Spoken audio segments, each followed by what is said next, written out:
أعوذ بالله من الشيطان الرجيم. بسم الله الرحمن الرحيم.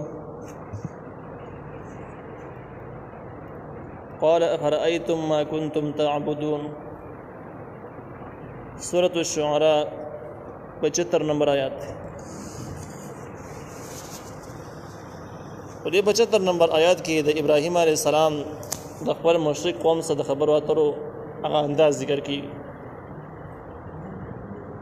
ابراهیم علیه السلام ویل خپل قوم ته چې افرأیتم ما کنتم تعبدون، آیا تاسو لیدلی دي هغه څه چې تاسو عبادت کوئ؟ یعنی تاسو به دې باندې پوهیږئ چې د دې انجام به صحیح او د دې اخرنۍ خلاصه به سره وځي. مخکې دا تپوس کړی و چې تاسو د کوم شیزونو عبادت کوئ، نو دا د چا ویل دي، په کوم دلیل لګیایي، څه فایده شته څه نقصان شته دی، ستاسو خبره اوري. نو هغې ورته ویل هېڅ هم نشي کولی، خو بس مشرانو نه داسې رواج را روان دي داسې کوو. نو ابراهیم علیه السلام بل تپوس دا وکړه چې د دې د انجام نه خبر وي چې انجام به صحیح. نو دې ځای کې د انجام تپوس دی. نو ابراهیم علیه السلام وویل چې افرأیتم ما کنتم تعبدون، آیا تاسو لیدلی دي هغه څه چې تاسو عبادت کوئ؟ یعنی دغه څه چې تاسو عبادت کوئ دغه احوال او د انجام نه خبر یې غم لیدلی دي؟ انتم تاسو و آباؤکم الاقدمون، او پلاران تاسو مخکینی چې تاسو مدد کوئ او هغې عبادت کوو، نو هغې د احوالو نه تاسو خبر یې. نو احوال یې دا دي، که تاسو ته پته نه وي نو احوال یې دا دي. فإنهم یقینا دوی عدو لی الا رب العالمین، دشمنان به وګرځي زما بغیر د رب د مخلوقاتو نه. د دې مقصد دا دی چې د رب العالمین نه علاوه د کوم څه تاسو بندګي کوئ، که زم دا بندګي شروع کړم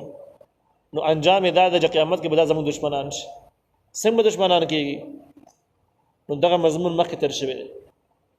چې دا مخلوق چې د چا بندګي کوي، که دغه ګټې بوتان دي، که قبرونه دي، هر څوک چې دي،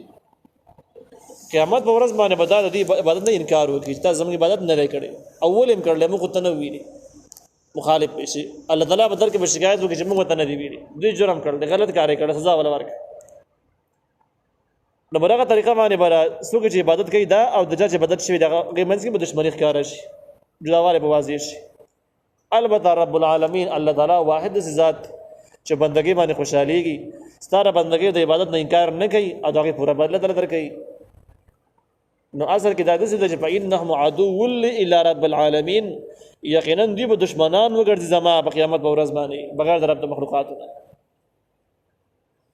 او دویمه معنی دا هم مفسرینو نقل کړې ده چې فإنهم عدو الا رب العالمین، دا معنی ده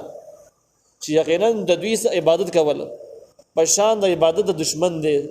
څنګه دشمن ته پیدا نه در رسوي، که ډېرې بندګۍ ورله وکړي خو ستا دشمن دی پرېږدي دې نه، دغه شان د دې بوتانو عبادت هم دغه شان عبادت دی، څه پیدا یې نشته دی، هېڅ پیدا ذره پیدا هم نشته. نو عبادت د دوی په شان د عبادت د دشمنانو دی، یعنی بې پیدې عبادت دی. او رب العالمین داسې ذات دی چې د هغې بندګي پیدا لري. الذي دا هغه ذات دی خالقانې جزې پیدا کړی. د رب العالمین نه خوا تقریبا د الله تعالی 8 صفتونه ذکر شوي دي، او دغه 8 صفتونو ذکر کولو مقصد دا ده چې خلکو د الله تعالی سره مینه پیدا شي په مقابله د بوتانو کې. بوتان پرېږدي، خپل رب وپېژني، د هغې سره مینه پیدا شي. نو ګویا د 8 صفتونه ذکر کول ترغیب ورکول الله تعالی طرف ته چې د الله تعالی بندګي شروع کړي. نو الذي دا هغه الله دی خالقانې چې زه پیدا کړم، وهو یهدیني، نو دغه الله تعالی ماته لاره ښیي. دا دوه صفتونه ذکر شو په دې آیات کې. یو مخلوق پیدا کول خالق دی، او دویمه ته لاره ښودل چې په دې لاره باندې ځه. هم د دین او هم د دنیا طریقې کار ښودل دا د الله تعالی صفت دی. والذي او هغه الله هو یطعمني چې هغه ما ته خوراک راکوي، ویسقین او ما ته څښاک هم راکوي، یعنی اوبه او خوراک دواړه الله تعالی ما ته راکوي. دوه صفتونه یې دا شو. واذا مرضت هر کله چې بیمار شم، فهو یشفي، نو دغه زما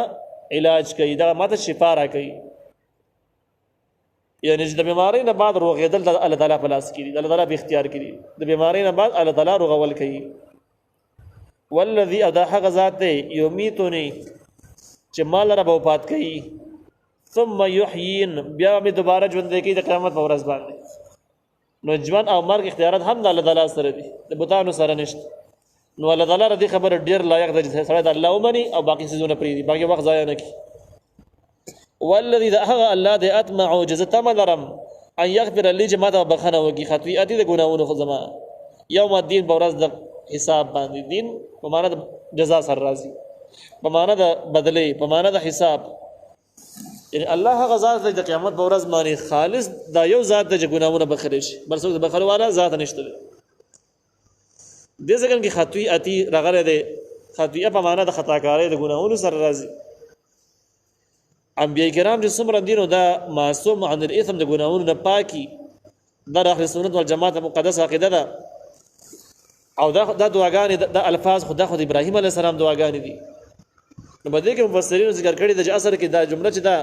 چې والذي اتمع ان يغفر لي خطيئتي ودا د خپل ځان عاجز ثابتولو انکساري او عاجزي په بنیاد دا جمله ویل او د دې کې یو اشاره د اتمعو کې هم موجوده ده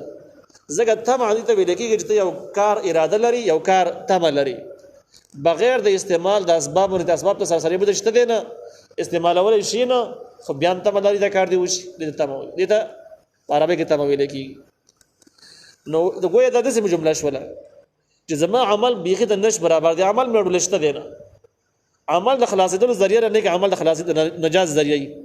دغه نیک عمل زما رشته دی نو خو بیا هم دغه شان کې د الله تعالی نه امید دی چې وبې بخي انبیاء کرام قرباني او مهنتونه وسپټ نه دي نو دا سره ځان عاجز ثابتول او نبی کریم صلی الله علیه وسلم نه هم دغه شان دعاګانې نقل لي چې اے رب ما خپل ځان حقیر او کمزور ښکارا کی او د خلکو په ذهنونو کې می لوی ښکارا کی چې هغه می اطاعت او تابعداري وکي نو دې هم خپل ځان کمزور ثابتای او کمزور ظاهري ګویا د عاجزی ده د انکساری ده د خصيبت نو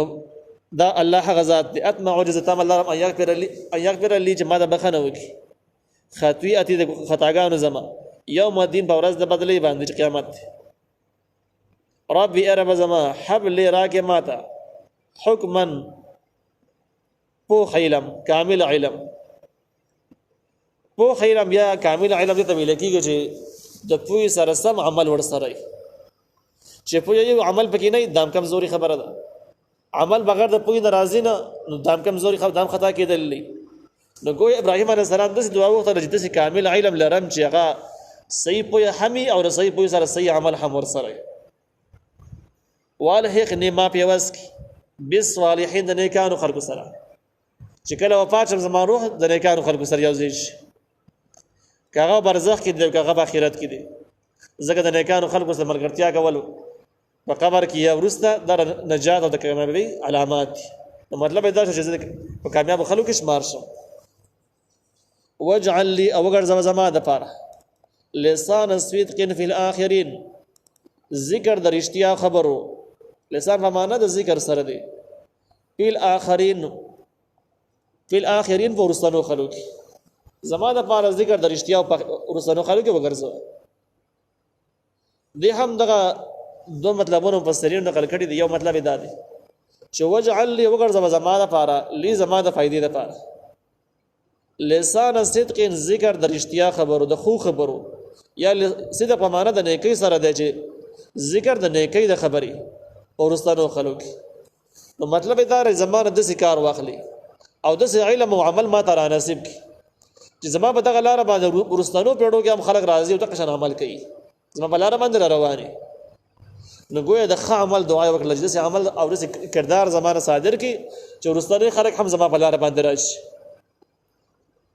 او دویم احتمال دا چې وجعل لي لسان صدق في الاخرين دا مقصد دی چې وګرځم زما د پاره ذکر د نیکی د خبري ورستانو خلکو یعنی زمان خلق ما اولاد او ورستانه خلق نیکان جوړ کی چې کله هغه نیکان خلق دیندار خلق نو باغی کې به د رښتیا او ذکر موجودي او رښتیا په ټول لوی رښتیا د الله تعالی توحید او د الله تعالی دین ټول رښتیا خبر شي دغه دی نو چې په دغه ورستانو خلکو کې د الله تعالی دین او د شریعت او توحید خبري رواني جاری او دیوال سره کې لی ویل زماده لپاره د سیوکی نو دینه پته ولګی چې نیکان اولاد چې څومره د پلار په وجه باندې د مشر په وجه باندې دیندار شي او نیکان شي نو د کوم پیړو پورې دغه دینداري چلیږي نو دغه ثواب او اجر دغه هغه چا ته رسیږي چې چا د بنیادی خودلې نو ګویا چې دغه اجر دغه نیکه ته رسیږي پلار ته رسیږي نو ابراهیم علیه السلام د دعا وغوښتله زما اولاد دینداري هغوی د شریعت او توحید د پابند دي دې دپاره چې هغوی هم نجات بیا موري خو پیدې ما ته راوځي ځکه چې ما بنیاد به ما ایښلی نو پیدا به ما ته راوځي نو دوه احتمال یا د بهترین عمل د بهترین کردار دعا شوله او یا د نیک اولاد دعا شو دا دواړه خبرې پکې شته دي واجعلني او وګرځه ما لره من ورثة جنة النعیم د حقدار د جنتونو د نعمتونو یعنی ما جنت د نعمتونو حقدار جوړ کړي چې داسې عمل وکړم چې د هغې حقدار جوړ شم هغه حاصلونکی جوړ شم واغفر لي بخښنه وکړې ما ته واغفر بخښنه وکړي لأبي زما پلار ته انه یقینا دا پلار زما کان دی من الظالمین د خطاکارونه بغیر د لار روان دی خطاکار دی نو پلار د پاره دعا وکړه اوس دا مسله ده چې د پلار خو مسلمان نه و آیا د مشرکانو د پاره هغه چې مسلمانان نه د هغې د پاره بخښنه غوښتل جایز دي که نه جایز دي نو په دې خو اتفاق دی جایز نه دي د قرآن صریح آیتونو نه ثابت دي چې مشرکانو د پاره کافرانو د پاره دعاګانې غوښتل د بخښنې دعاګانې غوښتل چې دا به دې وبخښلی شي دا ناجایز دي منع دي نو حدیث کې ابراهیم علیه السلام دعا غوښتلې ده د دې یو جواب قرآن په خپله باندې ذکر کړی دی چې دا دعا هغه ټیم غوښتلې وه چې کله ابراهیم علیه السلام ته دا پته نه وه چې دا سړی ابادي چې کوم دی ازلي بدبخته دی الله تعالی ورته بخښنه نه کوي او بخښنه غوښتل ولې ناجایز دي چې کله ته پته ولګېدله چې دې لپاره بخښنه غوښتل منع دي بس هغې نه بعد دعا غوښتل یې پرېښوده نه کوو او البته د کومه دعا چې وغوښتله دا د یو وعدې د وجې نه وه چې کله ابراهیم علیه السلام د عراق نه روان شو تو هجرت یې کاوه پلار ته یې وویل زما خبره نه اوري او زما خو پلار په ما خو ګراني او ته زما ته بخښنه زر ګوري نه سر یې بوده نو زه به دومره کوم چې بس دې ځکې نه خو لاړم او ستا دپاره بخښنه غواړم چې بس الله دې ته وبخښي تا دې معاف کړي که ته خو کافر یې بخښنې قابل خو یې نه خو بس د الله نه به سوال کوم نه هغې وعدې د وجې نه مې د خپل پلار دپاره دعاګانې غوښتلې الله تعالی دې منع کړو چې مه غواړه ورته دعاګانې دا مشرک دي او دې لپاره دعاګانې غوښتل جایز نه دي نو هغې نه باید دعاګانې پرېښودل دا تفصیلي جواب دی دا صحیح جواب یو جواب خلکو دا هم چا دام کړی دی چې واغفر لأبي کې دا مطلب دی چې ته حقدار د بخښنې جوړ کړې زما پلار او حقدار د بخښنې هله جوړېږي چې کله مسلمان شي نو اصل کې دا د هدایت سوال کړی دی چې درې مسلمان شي دا دواړه خبرې په خپل ځای باندې سمون خوړی شي سمون خوري ټیک دي ولا تخزني او ما غمجن کوه یا ما رسوا کوه یوم یبعثون په هغه ورځ خلک به دوباره ژوندی کېږي رسوایی دې ته ویل کېږي چې سړی وشرمېږي او یا خفه شي یا غم او درد ورته ورسېږي د دې دعا مقصد دا دی د قیامت په ورځ باندې شرمېدل هغه دا دی چې د دومره زیاتو مخلوقاتو په منځ کې سړی مجرم ثابت شي او اعلان وشي د پلانکې سړی چې د پلانکې زوی دی د دومره جرمونو مرتکب دی او جهنم یې ځای دی او بیا فرشتې راواخلي جهنم ته اچوي ډېره لویه رسوایي ده ډېر ګران شی دی نو د دغې نه ابراهیم علیه السلام امان وغوښته چې دغسې دې ونه شي دویمه دغه چې کوم دی خفګان او رسوایي دا ده چې سړی ولاړ یو پلار او د هغې مشر چې کوم دی خدای مکه هغه جهنم ته روان وي